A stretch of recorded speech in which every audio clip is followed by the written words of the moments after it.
Friends, आज के video में हम एक best paint spray machine unboxing कर रहे हैं। किस तरह से इस पेंट स्प्रे मशीन का यूज़ किया जाता है, किस तरह से इस पेंट स्प्रे मशीन के ज़रिए आप काफ़ी कम पेंट में गुड क्वालिटी का पेंट अपने घर पर कर सकते हैं।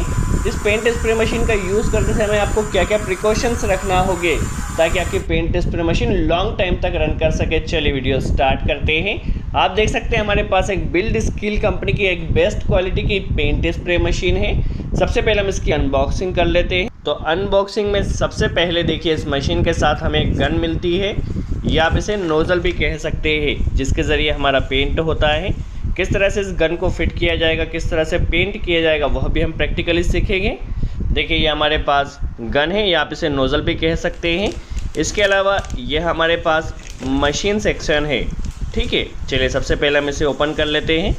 देखिए दोस्तों, हमारे पास ये बिल्ड स्किल कंपनी की काफ़ी गुड क्वालिटी की पेंट स्प्रे मशीन है। इसकी यदि पावर की बात की जाए तो हमारे पास ये मशीन 220 वोल्ट एसी सप्लाई पर ऑपरेट होती है, जो कि 600 वाट की हमारे पास ये पेंट स्प्रे मशीन है। देखिए, आगे की तरफ यहाँ पर गन सेक्शन या नोज़ल सेक्शन फिट किया जाएगा। इसके साथ आपको जो केबल दी गई है, केबल की लेंथ 2.5 मीटर। इसकी क्वालिटी काफ़ी बढ़िया है, बट लेंथ थोड़ी छोटी है। यदि आप पेंट कर रहे हैं कहीं पर तो आपको एक्सटर्नल एक्सटेंशन बोर्ड की रिक्वायरमेंट होगी। यहाँ पर एक कंटेनर आपको मिल जाता है, जो कि 700 ml का कंटेनर आपको यहाँ पर दिया गया है। ठीक है, यहाँ पर देखिए ml भी आपको दिया गया है। 300 ml से लेकर के 700 ml तक आप इसमें पेंट डाल सकते हैं। इसके अलावा हमें यहाँ पर प्रेशर के लिए देखिए यह पाइप दिया गया है, जो कि गन में लगेगा या नोज़ल में लगेगा। यहाँ पर देखिए ये पाइप इस तरह से रिमूव होगा। ठीक है, किस तरह से इस पाइप को आपको लगाना होगा यह भी हम समझेंगे। यदि आप ऊपर पेंट कर रहे हैं तो किस तरह से ये पाइप लगेगा, नीचे की तरफ पेंट कर रहे हैं तो किस तरह से होगा। साथ ही साथ आपको इस मशीन के साथ एक विस्कोसिटी मेजरमेंट करने के लिए फनल मिल जाता है, जिसके ज़रिए आप पेंट की विस्कोसिटी मेजरमेंट कर सकते हैं और पता कर सकते हैं पेंट इस मशीन में यूज़ होने लायक है या नहीं। इसके अलावा यूज़र मैनुअल मिल जाता है। यूज़र मैनुअल में आपको मशीन को किस तरह से यूज़ करना है, क्या क्या प्रिकॉशंस रखना है, सब आपको यहाँ पर मिल जाएगा। और इसके साथ कुछ स्पेयर पार्ट्स भी आ जाते हैं, जैसे कि हमें यहाँ पर कुछ वाशर्स दिए गए हैं और नोज़ल को क्लीन करने के लिए एक पिन दी गई है। जब भी आप पेंट करें, पेंट करने के बाद जब आप मशीन को रखते हैं तो नोज़ल को आपको क्लीन कर लेना है। देखिए, ये हमारे पास नोज़ल सेक्शन है। देखिए, आपको ये नोज़ल को क्लीन करना काफ़ी ज़रूरी है। वाशर यहाँ आगे लगेगा, एक वाशर यहाँ गन के पीछे लगेगा। देखिए, यहाँ पर ये गन के पीछे एक वाशर लगेगा। ठीक है, और यहाँ पर जो पिन दी गई है, पिन के ज़रिए आपको नोज़ल की क्लीनिंग कर लेना है। ठीक है, जब भी आप मशीन को यूज़ करें, यूज़ करने के बाद जब आप रखते हैं तो इस तरह से नोज़ल की क्लीनिंग आपको कर लेना है। ठीक है, नोज़ल की जो क्वालिटी है वो ब्रास की बनाई गई, जिसके ज़रिए इसमें कभी भी जंग नहीं लगेगा। अब हम इस मशीन के असेंबलिंग कर लेते हैं, किस तरह से आपको मशीन फिट करना होगी। देखिए, मोटर सेक्शन को नीचे रखा, स्विच को यहाँ पर पंप सेक्शन में प्रेस करना है और हल्का सा देखिए इस तरह से प्रेस कर फिट कर देना है। काफ़ी आसानी से यह फिट हो जाएगी।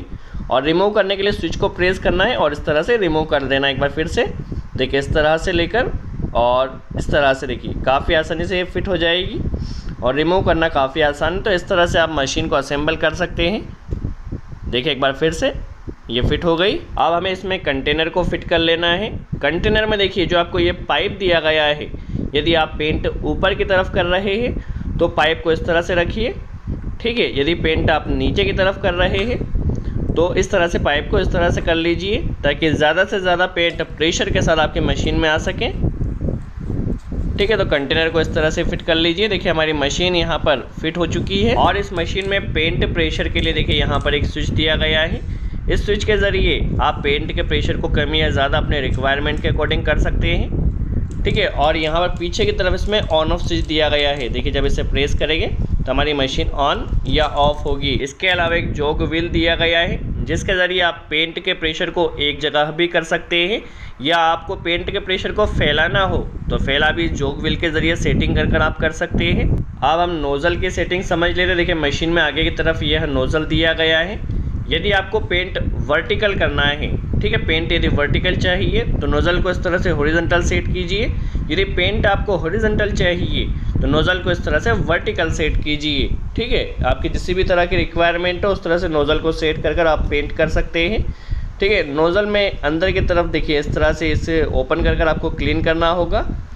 ठीक है, काफ़ी गुड क्वालिटी का ब्रास का यहाँ पर नोज़ल बनाया गया है। जब आपका पेंट हो जाए तो पेंट होने के बाद आपको नोज़ल को इस तरह से क्लीन कर लेना है। चलिए अब इस पेंट स्प्रे मशीन को किस तरह से प्रैक्टिकली यूज़ किया जाएगा, किस तरह से पेंट लिया जाएगा समझ लेते हैं। सबसे पहले देखिए हमारे पास यहाँ पर एक पेंट है जो कि एशियन पेंट है। ठीक है, आपको क्या करना है, पेंट में कम से कम यदि आप आधा लीटर पेंट यूज़ कर रहे हैं तो उसमें 100 ml आपको उसमें थिनर डालना होगा। देखिए अभी पेंट में हम थिनर डाल रहे हैं, ये हमारे पास ज़्यादा क्वांटिटी में पेंट है तो हम इसमें अंदाजे से थिनर डाल रहे हैं जिस तरह से हम डाल। बट यदि आप आधा लीटर पेंट यूज़ कर रहे हैं तो उस आधा लीटर पेंट में आपको 100 ml थिनर मिलाना होगा, जिसके ज़रिए आपकी जो पेंट की क्वालिटी रहेगी वो काफ़ी बढ़िया रहेगी। और थिनर मिलाने के बाद इस तरह से आपको मिक्सिंग कर लेना है। ठीक है, अच्छे से मिक्सिंग करना है, काफ़ी ज़रूरी है। ठीक है, देखिए अभी हमारा पेंट बनकर कंप्लीट हो चुका है। अभी विस्कोसिटी जो आपको मीटर दिया गया है इसमें आपको पेंट को डाल लेना है, जिसके ज़रिए पेंट की आपकी विस्कोसिटी चेक हो जाएगी। कम से कम 25 से 30 सेकंड में आपकी इस फ़नल ने खाली हो जाना। यदि 25 से 30 सेकंड में आपका ये फ़नल खाली होता है तो पेंट इस मशीन में यूज़ करने के लिए परफेक्ट रहेगा। यदि नहीं होता है दैट मीन्स आपका जो पेंट है वो गाढ़ा है, और गाढ़ा होने की वजह से आपकी जो मशीन में पेंट है प्रॉपर वर्क नहीं करेगा। चलिए अभी हमारा जो पेंट है वो हमने कंटेनर में ले लिया है और कंटेनर को मशीन में फिट कर दिया है। और इस दरवाजे पर अभी हमें पेंट करना है।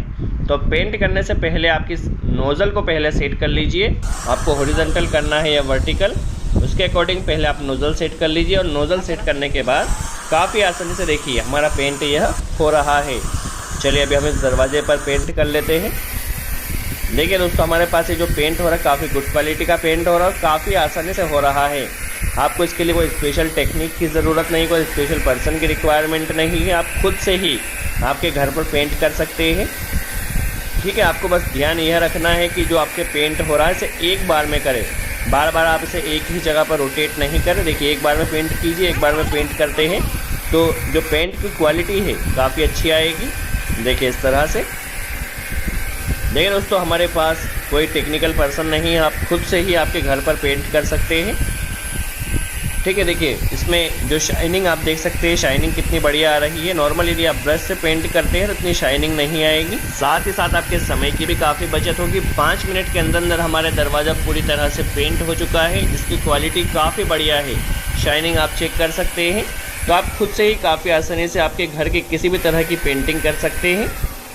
ठीक है, और जब आपकी एक बार पेंटिंग हो जाए तो आपको मशीन का मेंटेनेंस प्रॉपर करना है। किस तरह से मशीन का प्रॉपर मेंटेनेंस किया जाएगा समझ लेते हैं।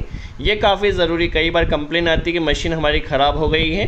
तो जब आपका एक बार पेंट हो जाए तो सबसे पहले आपको इसकी नोज़ल क्लीन कर लेना है। ठीक है, हमारे पास ये है नोज़ल है। ठीक है, या तो आप थिनर से इसे क्लीन कीजिए या डीजल से कीजिए, हमारे पास ये डीजल है। तो यहाँ पर देखिए सबसे पहले हम इसकी नोज़ल को क्लीन कर लेते। कई बार कंप्लेन आती है कि हमारी जो मशीन हमने एक बार या 2 बार यूज़ की है उसके बाद मशीन वर्क नहीं कर रही है। तो यदि आपने नोज़ल क्लीन नहीं किया है तो पेंट यहाँ जम जाएगा। पेंट जमने से वहाँ पर आपकी जो मशीन है पूरी तरह से वर्क नहीं करेगी। तो जब एक बार आप मशीन को यूज़ कर लें तो उसके बाद इसकी क्लीनिंग ज़रूर कीजिए। यदि आप इस तरह से क्लीनिंग प्रॉपर करते हैं तो आपकी मशीन कभी ख़राब नहीं होगी। ठीक है, नोज़ल क्लीन हो गया। अब इसे भी हमें अच्छे से पहले क्लीन कर लेना है।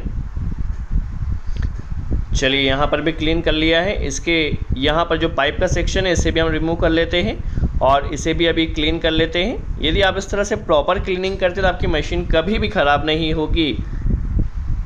ठीक है, देखिए इस मशीन का यूज़ करने से आपकी पेंट की बचत है, समय की बचत है, प्लस पेंट जो होता है वो गुड क्वालिटी का होता है। यदि आप इस मशीन को परचेज़ करना चाहते हैं तो इसकी परचेसिंग लिंक आपको डिस्क्रिप्शन में मिल जाएगी, जहाँ जाकर आप इस मशीन को परचेज़ कर सकते हैं। ठीक है, इसकी क्लीनिंग काफ़ी ज़रूरी। यदि आप इसकी क्लीनिंग, यदि आपका एक बार पेंट हो गया, क्लीनिंग टाइम टू टाइम कर रहे हैं तो मशीन की लाइफ काफ़ी ज़्यादा बढ़ जाएगी। नोज़ल को देखिए अभी हमने क्लीन कर लिया, अब इसे फिट कर लेते हैं। देखिए अभी हमें इसका जो कंटेनर बॉक्स है, कंटेनर बॉक्स की भी क्लीनिंग कर लेना है। ठीक है, और इसे क्लीन कर आप रखिए, आपकी मशीन की लाइफ काफ़ी बढ़िया रहेगी। देखिए कंटेनर बॉक्स की भी अभी हम अच्छे से क्लीनिंग कर लेते हैं। सो फ्रेंड्स, आई होप आपको ये मशीन यूज़फुल लगी हो। यदि आप इस मशीन को परचेज़ करना चाहते हो तो लिंक आपको डिस्क्रिप्शन में मिल जाएगा। मशीन के ऊपर इस तरह से जो हल्के फुल्के दाग आपको दिख रहे हैं इसे भी आपको थिनर से या डीजल के ज़रिए क्लीन कर लेना है। इसकी जो केबल है, केबल की भी आपको एकदम प्रॉपर क्लीनिंग कर लेना है, तो आपकी मशीन कभी भी ख़राब नहीं होगी। इस तरह से मेंटेनेंस कर आप मशीन को रखिए। तो फ्रेंड्स, आज के लिए इतना ही। Thanks friends.